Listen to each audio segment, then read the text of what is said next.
வணக்கம் நண்பர்களே, முக்கியமான டாப்பிக்கை இந்த பதிவில் பார்க்க போகிறோம். கேரளா லோக்கல் பாடி எலெக்ஷன் ரிசல்ட்டை பற்றி தான் நம்ம டிஸ்கஸ் பண்ணிக்கிருக்கோம்.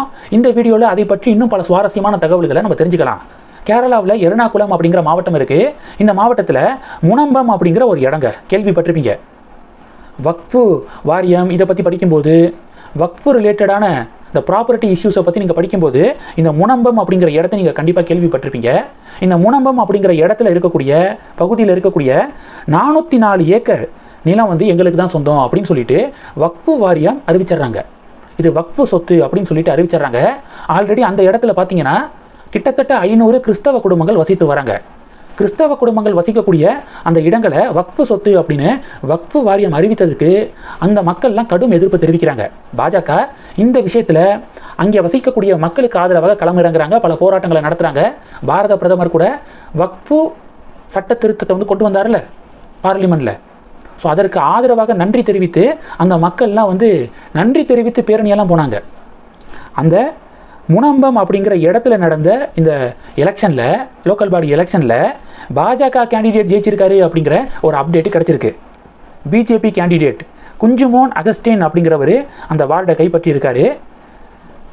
எந்த இடத்துல எந்த 404 ஏக்கர் நிலம் எங்களுக்கு சொந்தமானது அப்படின்னு வக்ஃபு வாரியம் அறிவிச்சாங்களோ அந்த வார்டை பாஜக கைப்பற்றியிருக்காங்க அப்படிங்கிறது இன்னைக்கு பிரேக்கிங் நியூஸாக பார்க்கப்படுது. இது ஒன்று. ரெண்டாவது என்ன, யூடிஎஃப் தான் கேரளா லோக்கல் பாடி எலெக்ஷனில் ஒரு பெரிய தாக்கத்தை ஏற்படுத்தியிருக்காங்க. யூடிஎஃப் அப்படிங்கிறது காங்கிரஸுடைய கூட்டணி, எல்டிஎஃப் அப்படிங்கிறது கம்யூனிஸ்டுடைய கூட்டணி. இந்தியாவிலேயே கம்யூனிஸ்ட் ஆட்சி செய்யக்கூடிய ஒரே மாநிலம் கேரளா தான். அடுத்து வரக்கூடிய சட்டப்பேரவை தேர்தலில் அந்த ஒன்றும் போயிடும் போல அப்படிங்கிறதான் இந்த Kerala local body election result நமக்கு காட்டுது. யூடிஎஃப் வெற்றி பெற்ற அந்த பகுதிகள் எல்லாத்தையும் சேர்த்து வாங்கி இருக்கக்கூடிய ஓட் ஷேர் எல்லாத்தையும் ஆட் பண்ணி அதை அசம்பிளி வைஸ் நீங்கள் கன்வெர்ட் பண்ணி பார்க்கும்போது கேரளாவில் இருக்கக்கூடிய 140 தொகுதிகளில் 92 தொகுதிகளில் யூடிஎஃப் காங்கிரஸ் கூட்டணி லீடிங் எடுக்கிறாங்க. லோக்கல் பாடி எலெக்ஷனை நம்ம அசம்பிளி எலெக்ஷனோட கம்பேர் பண்ண முடியாது, இருந்தாலும் சொல்கிறேன். 140ல் 92 தொகுதிகளில் யூடிஎஃப் பார்த்தீங்கன்னா லீடிங் எடுக்கிறாங்க. அதனால 2026 நடக்கக்கூடிய சட்டமன்ற தேர்தலில் கம்யூனிஸ்ட் பார்ட்டி ஆட்சியை இழப்பாங்க அப்படிங்கிறது என்னுடைய ஒரு கணிப்பாக இருக்குது. இருக்கிற ஒன்றும் போக போகுது கம்யூனிஸ்ட்டுக்கு. பாஜக சொல்கிறாங்க, ஒரே ஒரு இடம் தான் ஆட்சி செய்கிறீங்க, அதுவும் கூடிய விரைவாக பறி போயிடும் போல. ஆனால் இங்கே தமிழகத்தில் சிபிஎம் இருக்கார்ல, யார், சு வெங்கடேசன், அவர் பாஜக ஒழிக, பாஜகவுக்கு எதிராக என்னென்னமோ பேசிட்டு திரிகிறாரு. ஆனால் அவங்க ஆட்சி செய்யக்கூடிய மாநிலமும் அவங்களுடைய பிடியிலிருந்து போக போது குறித்து வச்சுக்கோங்க அப்படின்னு பாஜகவினர் சொல்கிறாங்க. இது ஒன்று. என்னதான் காங்கிரஸ் இந்த லோக்கல் பாடி எலெக்ஷனில் நல்ல ஒரு பெர்ஃபார்மன்ஸ், நல்ல வெற்றி அடைஞ்சாலும் அவங்களால வெற்றியை செலிப்ரேட் பண்ண முடியலை. காரணம், திருவனந்தபுரத்தை பாஜக கைப்பற்றியிருக்காங்க. பிஜேபியுடைய ஃபர்ஸ்ட் மேயர் திருவனந்தபுரத்தில் பிஜேபி மேயர் வரப்போகிறாங்க. இது காங்கிரஸ்னால ஜீரணிக்கவே முடியலை. கேரளாவில் பிஜேபிக்கு வேலையே இல்லைன்னு சொல்லிக்கிட்டு இருந்தோமே. 2024 நடந்த பாராளுமன்ற தேர்தலில் முதன்முறையாக கேரளாவில் பாஜக எம்பி உருவானார். இப்போது லோக்கல் பாடி எலெக்ஷனில் ஃபஸ்ட்டு பிஜேபி மேயர் உருவாயிருக்காங்க.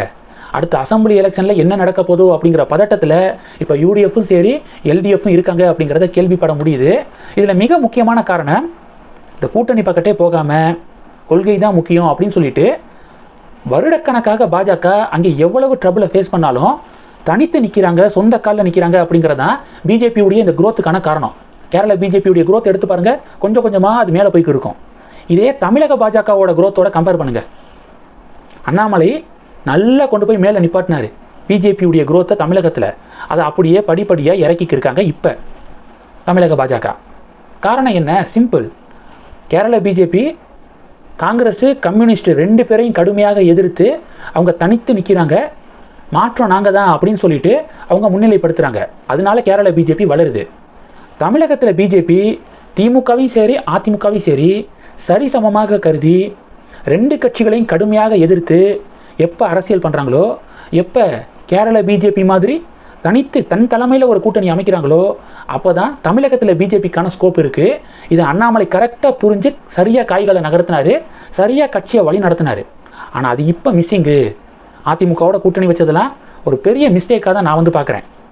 திராவிட கட்சிகளோட கூட்டணி வைக்கிறதே பிஜேபிக்கு சரிப்பட்டு வராது. சொந்த காலில் நின்னாங்கன்னா, தன் தலைமையில் கூட்டணி அமைத்தாங்கன்னா, அண்ணாமலையை மாநில தலைவராக முன்னிலைப்படுத்தி கொண்டு போனாங்கன்னா 2 தேர்தல் 3 தேர்தலில் டெஃபினட்டாக தமிழகத்தில் பிஜேபி ஆட்சியில் அமரும் அப்படிங்கிறது என்னுடைய கணிப்பு. உங்களுடைய பார்வைகளை கமெண்ட் பண்ணுங்கள். இந்த டாபிக்ஸை பற்றி உங்களுடைய ஒப்பீனியனை நீங்கள் கமெண்ட் பண்ணலாம். தொடர்ந்து கனெக்டில் இருங்க. அடுத்தடுத்து நிறையா பதிவுகளை பார்க்க போகிறோம். நன்றி. ஜெய் ஹிந்த்.